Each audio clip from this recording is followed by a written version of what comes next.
Hey YouTube, how's it going? Nutjob Hills is a name that I've given to a rather odd, strange little place. This place is home to just about every kind of nutjob, oddball, whacked out weirdo, and strange person that you could ever imagine. These people have habits of anything from collecting odd things to making really odd things, strange habits, stranger abilities, and so on. You name it. If it's weird and strange, it probably happens in Nutjob Hills on a regular basis. Normal for Nutjob Hills is completely insane for anywhere else.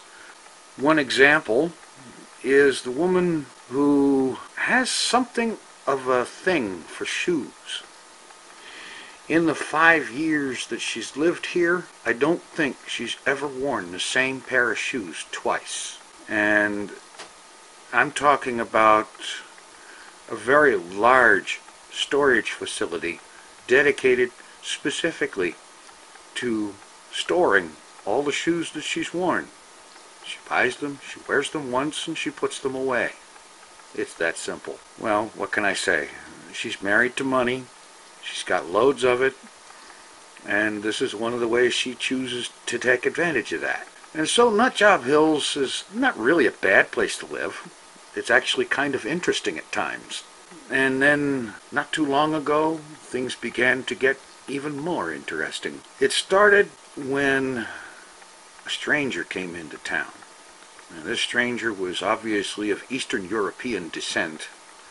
You could tell by his name and the sound of his voice, if you happened to speak to him. Very few people ever did. What happened was, you see, about a week before he came into town, a large mansion on the edge of town was sold. Now, this guy didn't buy the thing sight unseen or anything like that. He had representatives come in and handle all the legal stuff and so on. And rumor has it that the realtor was paid in cash.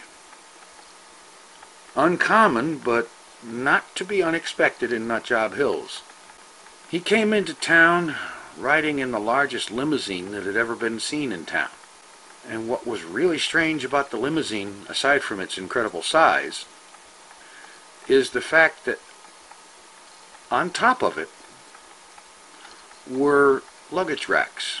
Although the way they were being used, you could better call them cargo racks. On top of those racks were mounted two very large, long boxes that for all the world looked like coffins. They weren't, but they were that kind of big. And of course, as you can imagine, there's all kinds of speculation and guessing as to what was in those boxes. Nobody really saw the guy coming into town. They saw the limousine, but the windows are all blacked out, so nobody can actually see who's inside.